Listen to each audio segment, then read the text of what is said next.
Namaste. Today's subject is integrating the inner awareness and consciousness with one's outer actions.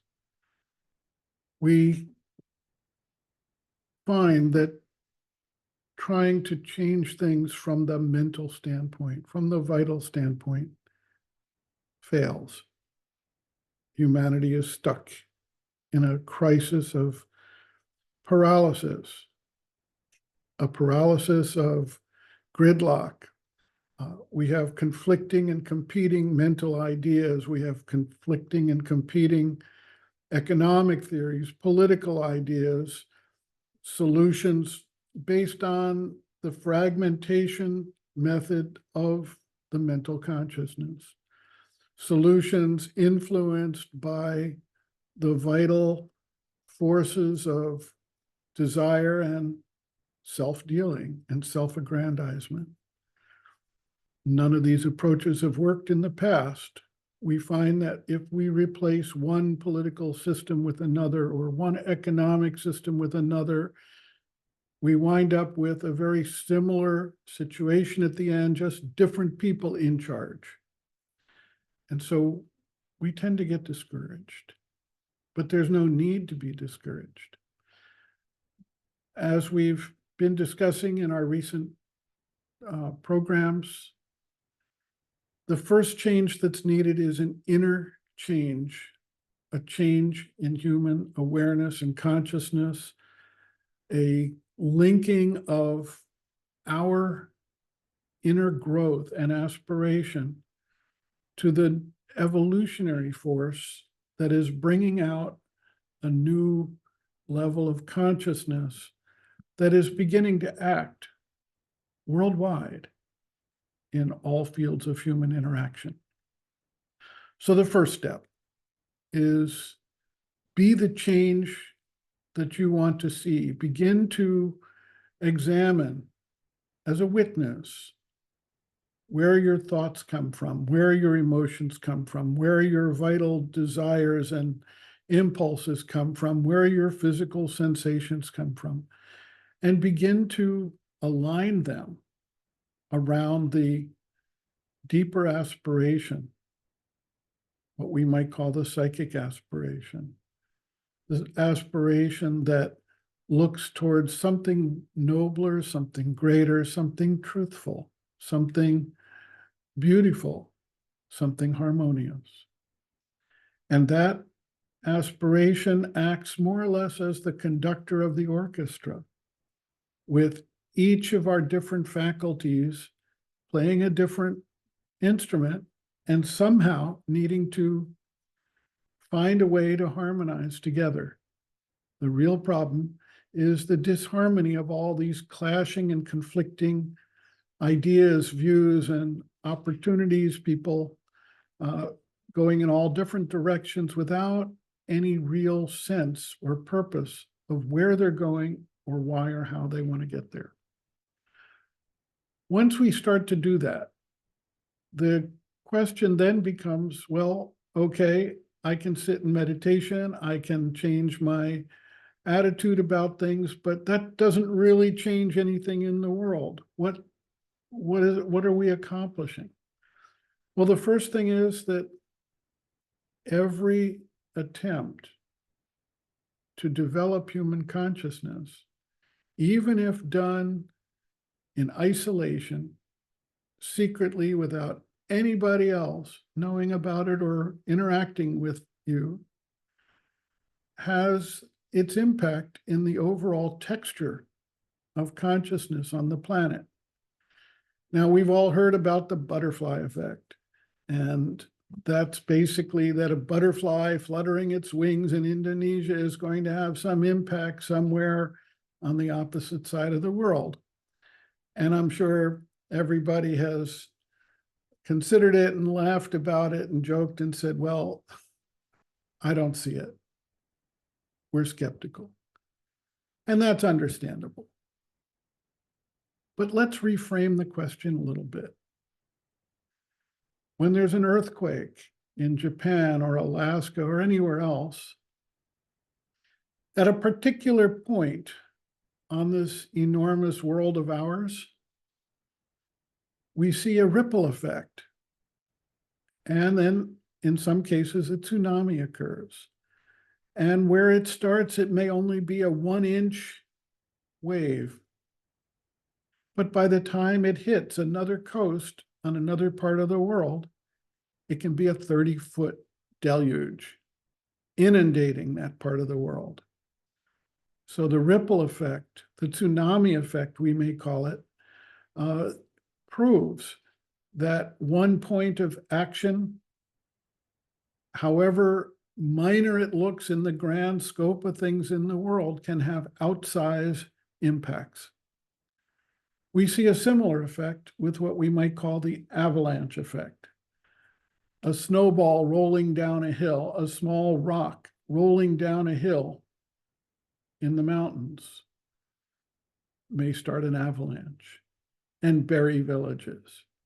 Once again, a small impact at the point of action, a large impact downline. What I frequently discuss with people is what I call the 1% solution. If we can change human actions collectively, even just 1%, in other words, not a world-shaking revolutionary change, but a 1% change in human action, we see that the trajectory over several hundred years yields a dramatically different result than if we do nothing. That 1% effect is the action of evolutionary forces through time. And it's important for us to remember that. So another issue that comes up frequently is there are so many problems. How do we know what to do, what to tackle, how to tackle it? One of the geniuses of the spiritual history of India was the seeking for what being known, all is known. In other words, what is the core essential element that we need to realize in order to have a complete knowledge?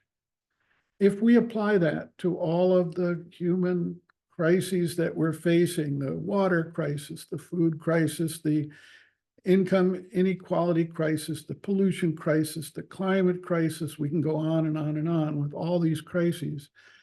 What we find is that at its core, there are certain key elements that represent the blockages created by the vital mental consciousness from which we act, that are the essence, that being known, all is known. And so we come to a concept used in the logging industry called the key log. And what that basically is, when loggers clear a forest and they roll the logs into a river to send them downstream to the mill, eventually so many logs get clogged up that they can't move forward. They're blocked. And they send in somebody who becomes an expert to identify where the key log is, what the one log that being moved will allow all the other logs to move. Yes, it sounds very much like Indian spiritual philosophy being applied to a very mundane, external, Western industrial pursuit of logging. And so if we look at all these problems, we see essentially it's a problem of limitation of consciousness and the corresponding disharmony that arises as a result of that.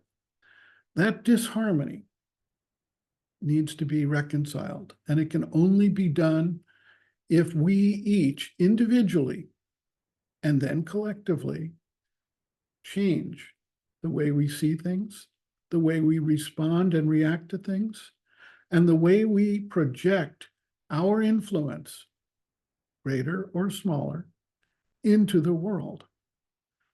So when we do this, we take up a practice of observation, a practice of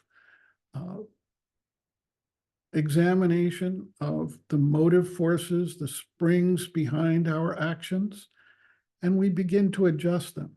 Now, people have done this for many years.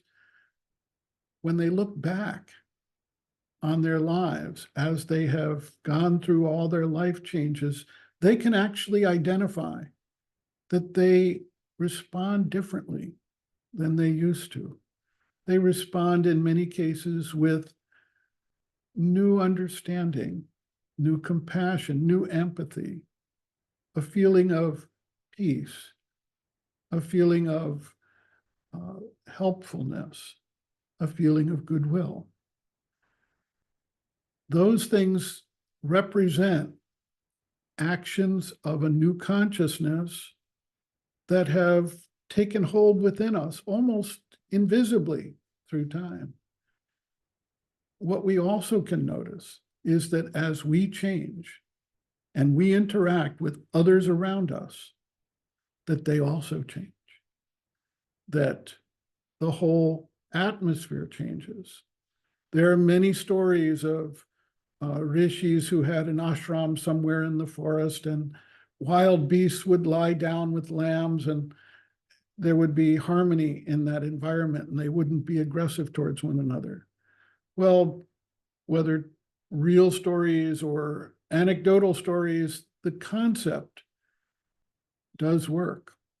When we create within ourselves and in our surroundings an atmosphere of peace and goodwill and understanding and harmony, it begins to, what we might say, rub off and helps others to grow into a new understanding and consciousness on their own without a teaching or a proselytization or a religion or a philosophy, just by being the change.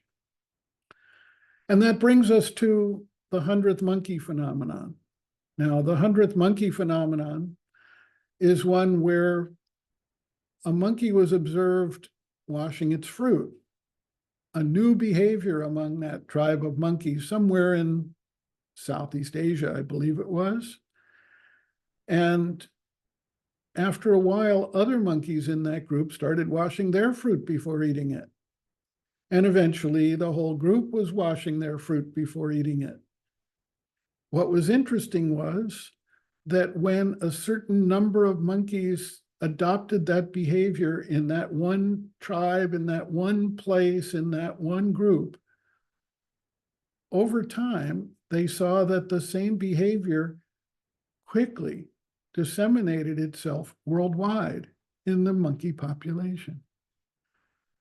And so people came up with the idea that when there are a certain number of individuals who carry out a similar behavior, a similar force of action, that goes into the vital or the mental atmosphere of the world and impacts those who are receptive to it anywhere they are in the world, and change can occur. And that is, in our sense, how a change of human nature can begin, one person at a time. Which of us might be the 100th monkey in the human race to change consciousness, to bring about a new understanding, to align ourselves with the new consciousness that is developing? One of the things we find that occurs is that as we change our inner life, we also change our outer actions and our focus.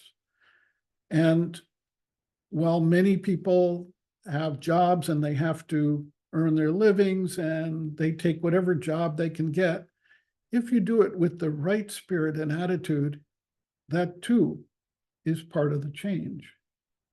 But if you have the capacity, if you have the training, if you have the education, if you have the motivation and focus to address and tackle some of the larger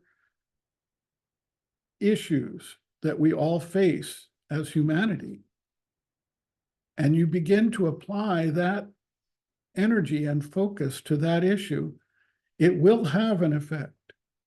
We have a friend who is an attorney, and she works pro bono, means she does it for free, for nonprofits, working with governments to try to codify and find enforcement mechanisms for the law of the sea, because we are polluting the oceans. We are killing off the ocean fisheries. We are creating a toxic soup that needs to be addressed and can only be addressed by all of humanity working together. Well, she has the background and the capacity. She's not a rich person, but she's decided to dedicate her experience and talents to this issue. And however difficult and long the road is, she's stuck with it for many years. And none of us can actually see the long-term benefit or impact. But over time, if we look back at history, we can see that such activity does in fact have an outsized influence. We can look at examples all through history. We look at someone like here in the United States, we have a legendary figure called Johnny Appleseed. And this was a real man. He was a pastor, and he also ran a nursery. And he went from state to state in a number of areas and arranged to have many thousands of apple trees planted. And he made a difference. America has an abundance of apples. People love apples. And as they say, an apple a day keeps the doctor away. That's the proverb. Well, we have Johnny Appleseed to thank for his efforts. But we have others that we can identify through history because they stood out as outside influence in their own field. Leonardo da Vinci, Mahatma Gandhi, Abraham Lincoln, Beethoven. Who knows? There are many, many, many such examples. But even those that we can't identify on the world stage can have an outsized influence in their own circles. And we find back in the 1960s, some work was done in sociology to identify a concept called opinion makers. And these people were individuals in their field or community who, for one reason or another, wielded an outsized influence on the opinions and actions of others around them. Maybe it was their aura, maybe it was their ability to communicate, maybe it was their passion and dedication, maybe it was just their essential being relating to people in a way that really struck people. And those people, those opinion makers, wield a much larger influence than being just one of 8 billion people. Now, this was actually put into practice some years ago when Al Gore set up his climate project. He decided that to bring climate change awareness to people, it was not going to work to try to retail it one-on-one to 8 billion people. So he reached out for influential people, people who had positions that would allow them to interface with large numbers of people.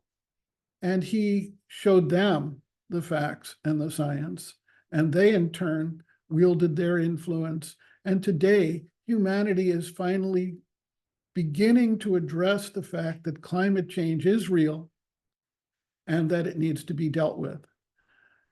if we're going to survive. If you can't change something on a big scale and you do your daily work, there are still things you can do. If you're not educated in climate change, if you're not educated in agriculture or energy production or freshwater development or any of these other fields where the crises exist, you can at least identify and locate those individuals, groups, and projects that are trying to address any one of these numerous problems.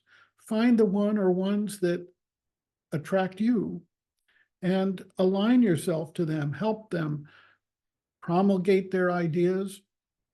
If you have money, help them by giving them money and support. Help them by your goodwill. Just your conscious willingness to stand for the principle that that organization or group is working towards. And there are numerous such groups, thousands of them around the world, working at smaller or larger aspects of the global crisis. So follow your heart and do what you know to be right. Make it real. Be the change.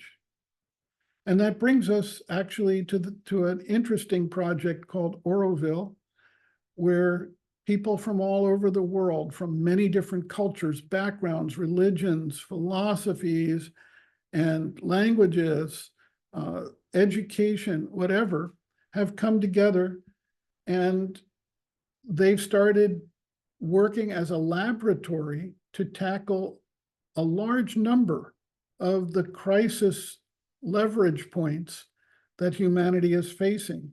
How to waste less resources, how to create desalination for fresh water, how to create green energy and distribute it effectively, how to create buildings and architecture that are more environmentally sound and more energy efficient. Numerous things, but also they're trying to figure out how to live together, how to bring all these conflicting ideas and philosophies and mindsets together and find a way to work their way through it, starting from a basic, essential goodwill, but having all of the limitations and problems that humanity is facing everywhere else. Now, you can say, well, are they a success at that? Well, not yet.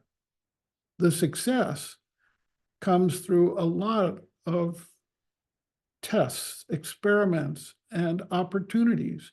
Humanity's been trying to solve these problems for many thousands of years. We've tried capitalism, we've tried communism, we've tried democracy, we've tried dictatorship, we've tried religious theocracies, we've tried uniformity, and none of those things have solved the problem. We can't expect Oroville in just a few years to solve the problem, but what we can see is they are working actively on this problem. And when they find a solution that doesn't work, they move and try to find a better way. Now, there's an apocryphal story about the invention of the light bulb by Thomas Edison that when he said at one point that he tried 1,000 different experiments to create a light bulb and every one of them failed until one succeeded. Sri Aurobindo points out that failure is the stepping stone to success. As long as we don't give up the basic aspiration, the basic interest in solving the crisis, all of the experiments, all of the trials, all of the failures are part of our road to success. Robert Oppenheimer known as the father of the atomic bomb, after he saw the dramatic impacts of that, he said, the people of this world must unite or they will perish. And I leave you with that thought. We must unite or we will perish. The mother said, truth or the abyss. We are at the tipping point where these crises can either destroy humanity entirely or where we make that evolutionary leap into the new consciousness that is trying to manifest. Namaste.